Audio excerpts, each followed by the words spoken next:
Welcome to the Never Too Early Fantasy Football Podcast, where it is never too early for fantasy football. My name is Jeff. And I'm Alex. As always, thank you for downloading, listening, liking, and commenting on our podcast videos. Please join our community by subscribing to us on the socials. Our handle on all platforms is at N2E Fantasy.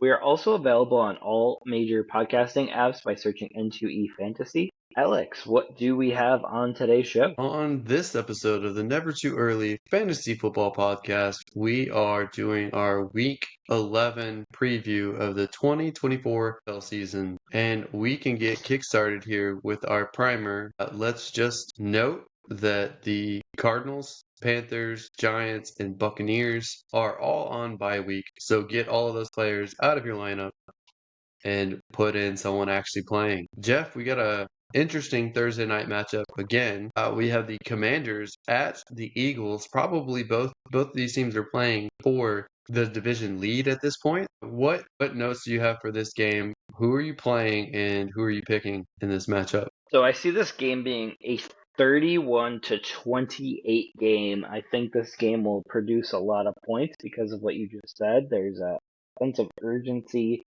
in this game, so I'm going to start both quarterbacks in this matchup. I don't know what's going to happen with Brian Robinson Jr., but if he starts, you're playing him. If not, then you're playing Eckler. Eckler's a flex. Otherwise, then you can go to McLaurin, Brown, Smith. I mean, you still got to play him, I guess, but it's not as fun anymore. And then Ertz and Goddard if you don't have a better option at tight end. But in this particular matchup here, I believe the Commanders are going to come out on top. So give me Washington. Wow. Well, it looks like we're going to be starting off with our first difference. I'm going the Eagles in this one. I think their defense is what's going to be key in this matchup. And I think the Eagles have enough firepower to compete with the Commanders, and that defense will slow down Jaden Reed. So give me the Eagles. Did you just say Jaden Reed? Jaden Daniels. Jaden Daniels. I was going to say, wrong There's too many Jaden. Jadens and Jalens in the league right now. Exactly. That was very popular roughly 20 years ago now. So it's coming to the roost in the NFL. But we can move on to game 2 here, and it's the Ravens at the Steelers. Alex, who are you starting? Who are you sitting? And who you got in this one? Another division that's got two teams playing for first place. Man, the Steelers defense, if you don't have a better option, you kind of have to play them and hope they get a sack or defensive turnovers or touchdown or something. But you might consider another option if there's a better streamer for this week. Starting both running backs, Najee Harris and Derrick Henry, starting Pickens basically every week. I think Mike Williams is a good streamer, flex play or wide receiver 3 if your wide receivers are on bye this week. I still feel like you have to play Flowers every week for the Ravens. I still feel like Mark Andrews is the play there as well. I don't know if I want to jump on Deontay Johnson for a revenge game. I don't know if he's quite ready to play at this point, but he's worth a desperation flyer this week, and you hope for that revenge game bump. But starting Russell Wilson, starting Lamar Jackson every week, give me the Ravens in this one. I still think that they're the better team and they've got more firepower, but it should be a very, very close game. Jeff, who do you have? So I am going to go with the home team in this matchup with the Steelers winning this one very narrowly. It's hard to pick against either of these teams right now because they are both on such hot streaks. And I think the one thing that could hedge me towards the Ravens, I won't change my pick if this happens, but I may in other leagues if Najee Harris doesn't play. If Najee Harris plays, then it'll be the Steelers. If not, then will probably be great. All right, man, that's gonna be tough. I think the Ravens are the number one offense right now. Yeah, and I think the Steelers are a top 3 defense too, right? Top 5 defense at least. Yeah, I would say So, so. so immovable object meets the irresistible force. I don't know. Lamar might be inevitable at this point. Yeah, absolutely. But the two games that we talked about already are better than the Monday night game that we're going to get to tonight, a little bit later in this episode. But that's going to be the case with a lot of these episodes or a lot of these matchups this week. A lot of good matchups for week 11 here. Well, one that's not that great of a matchup. We have the Browns at the New Orleans Saints. Jeff, does the interim head coach for the Saints pull off another victory, or do the Browns take this one? Who do you have, and who are you starting? So this is a Jameis Winston revenge game. Yeah. So you can go ahead and fire up Winston. Carr is a streamable quarterback. I would go ahead with Kamara. Chubb probably is a decent start here, considering what Bijan Robinson just did to the Saints and even Tyler Algier. So that's an interesting little thought there. This might be the game that gets Nick Chubb rolling, especially after the bye. And just for you, you can start Cedric Tillman in this game. You can start, I don't even know what Saints wide receiver I would start. So Taysom Hill is a flyer, and then David Njoku, obviously. I probably wouldn't start a second round wide receiver. I'll leave that totally up to you. But for this one here, I'm going to go the Browns. I think the Saints come back down to earth. Browns are coming off the bye, and Jameis Winston will get his revenge tour kicked off. Wow. I think we're now on the third matchup, third difference. I'm going New Orleans in this one. So I think that Kamara is the big difference maker here. It's interestingly enough, I feel like the Browns are the first overall offense facing the 28th overall defense, but the New Orleans offense is, I think, is 16th overall and facing the 16th overall defense with the Browns. So very even match. I think this is a coin flip. I think the other two games are very close games too that we've already talked about. But give me New Orleans at home over the Browns. We're 3 for 3, and maybe we can make it 4 for 4 here. We next matchup up is the Packers at the Bears. Alex, who are you starting in this matchup, and who are you picking? Well, I think anytime there's been a coaching change, I feel like that team got a bump and a surprise victory, but I don't want to do that with the Bears. Sorry, Bears fans. I'm still going to go Packers in this one. They're the better team overall. If Love is playing, I'm definitely playing Love. If Jaden Reed is playing, I'm playing Jaden Reed. I'm playing Josh Jacobs. He got a little grumpy the last time he played, so I think they're going to hand him off the ball frequently. Don't know if Tucker Kraft is 100% or if he's back. If he is, I would play him. If he's out, obviously sit him. I'm not sure if I would add anyone else on the Packers side right now besides those guys. For the Bears, I feel like you have to put DJ Moore in, even though it's very volatile. It's high risk, high reward, but very low floor. And Swift is the other guy that I would play.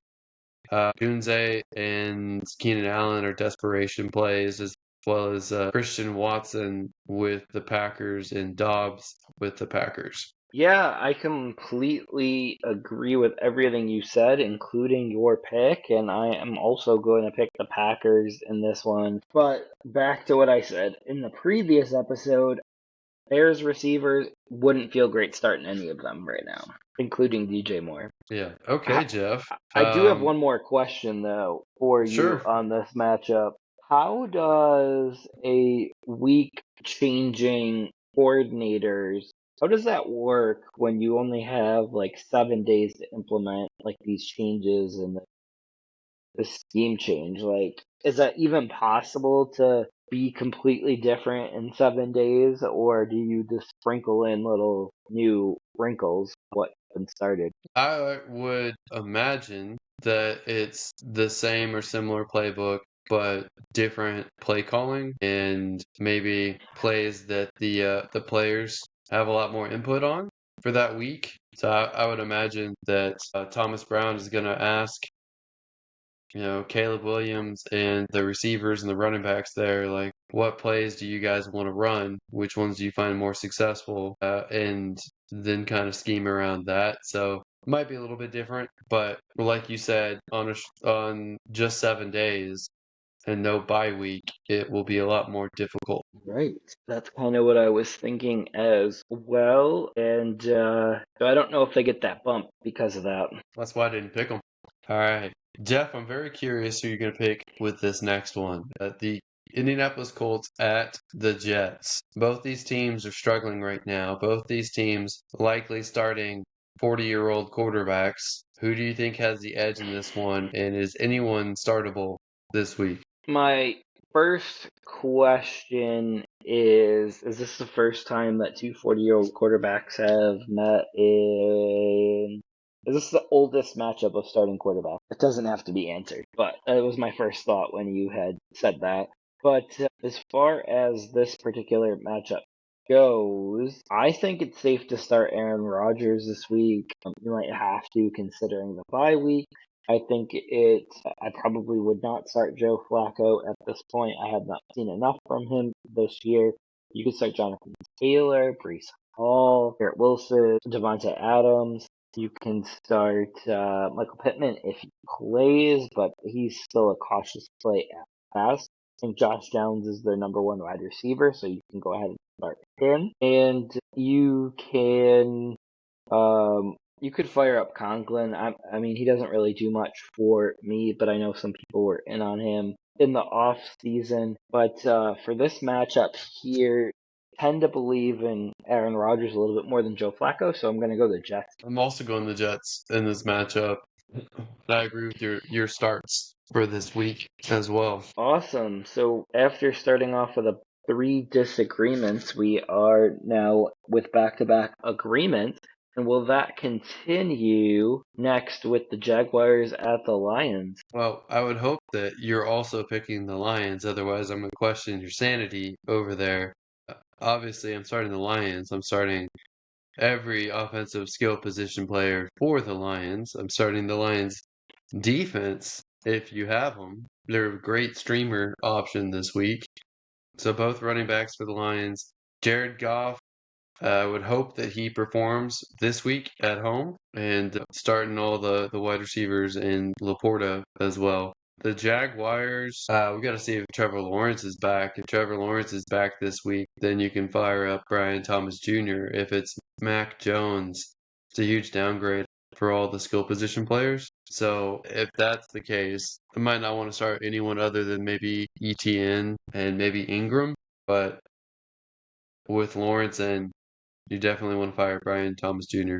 Yeah, I mean, his rookie year is not gonna end the way that I thought it would. I don't know what's gonna happen with Lawrence, but he's out for the foreseeable future, if not the rest of the season. But for this matchup here, I can't see myself taking the Jaguars for another matchup. So I'm gonna take the Lions as well. All right, Jeff. The next matchup is the Rams at the Patriots. Who do you have here? So this matchup is an interesting matchup, but for fantasy, I would be going ahead and starting all the position players of the Rams, so Stafford, Puka, Cup, and Kyron Williams.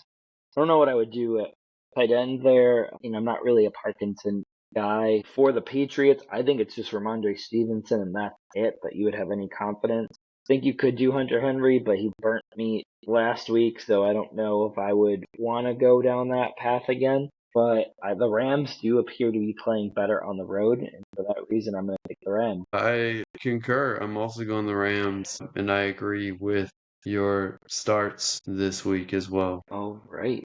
So we are continuing our streak of agreeances here. But Alex, I know you say new coach, new gets a bump. Will the Raiders get a bump here at the Dolphins in our next matchup? I have no clue when it comes to the Raiders anymore. Their team's really bad right now, and I do think the Dolphins are also pretty poor, but I tend to lean Dolphins at home in this matchup, and another week of Tua means another week of relevancy for this offense, and I hope that they get the ground game going, so starting Achane. Don't know if you can play Mostert. He's probably riding the bench unless you're desperate. Still have to play Tyreek Hill. Still have to play Waddle. When it comes to the Raiders, Bowers and Jacoby Myers are really the only guys I feel okay about. Don't feel okay about the running back situation for the Raiders, but you can try to guess between Madison and Zamir White.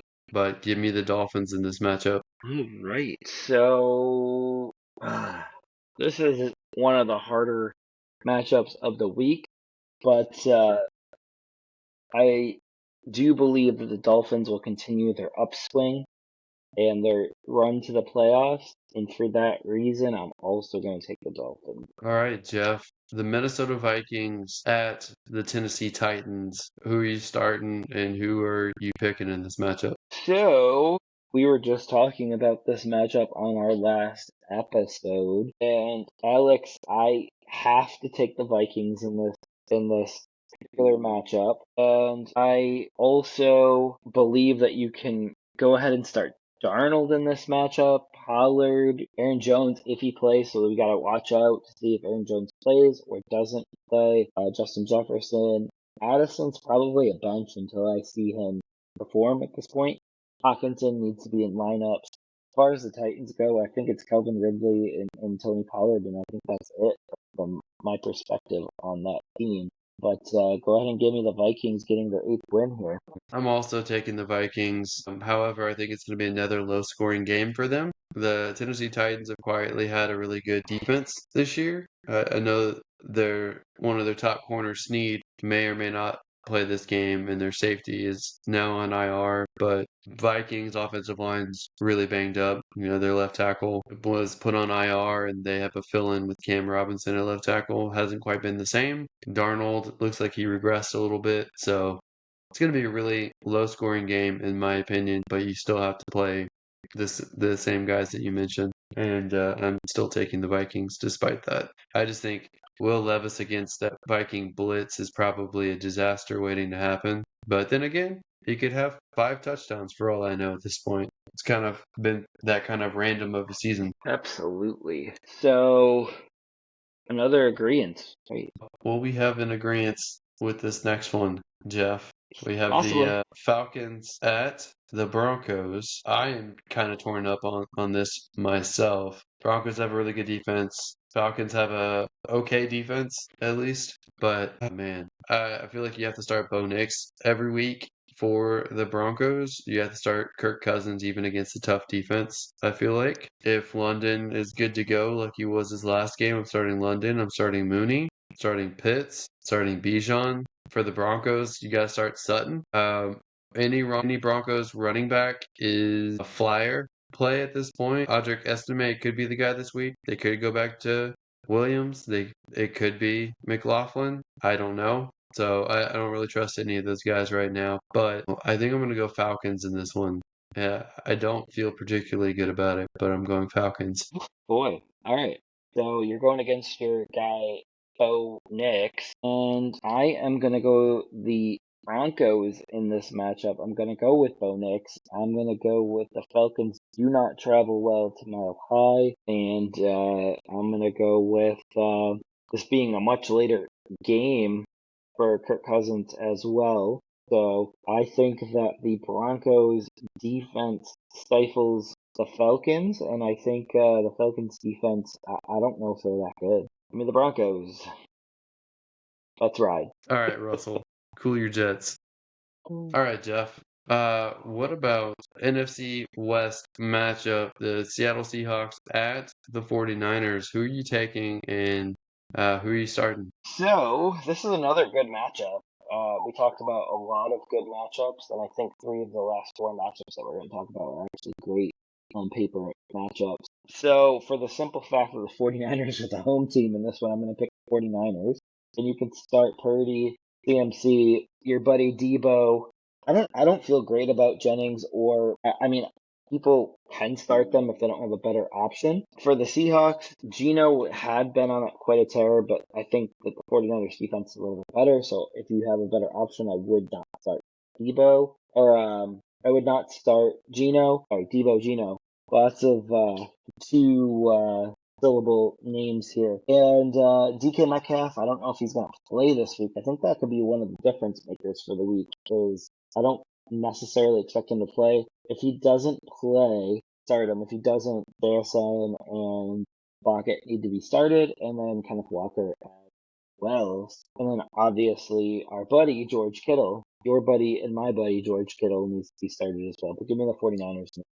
I know George Kittle has a hamstring issue that he's nursing, so keep an eye on that. But he seems to always have soft tissue injuries and somehow plays through them. So just keep an eye on that. Make sure he's not like a last minute scratch. Might have someone as backup. But I'm also going 49ers in this one as well. And I concur with your starts this week as well. Great. So we are on to the next matchup here, which is another game of the week, a potential game here, and it's the Chiefs at the Bills. Alex, who aren't you starting in this game, and who are you picking in this game? Man, this one was really tough for me. I don't think Kincaid plays, so it might be a Dawson Knox week potentially. I don't know if I would trust him per se, but he is someone who is a bye week fill-in potentially. If Shakir is playing, I'm definitely playing Shakir. I believe he is healthy. Don't know about Keon Coleman or Amari Cooper. Those guys are more like wide receiver threes or flexes if they're healthy. So we'll keep an eye on that. Playing James Cook every week. Ray Davis, don't know if he'll be that much of a factor this week, but he's definitely a flyer option for the Chiefs. Got to play Kareem Hunt. Keep an eye on Pacheco, see if Pacheco plays.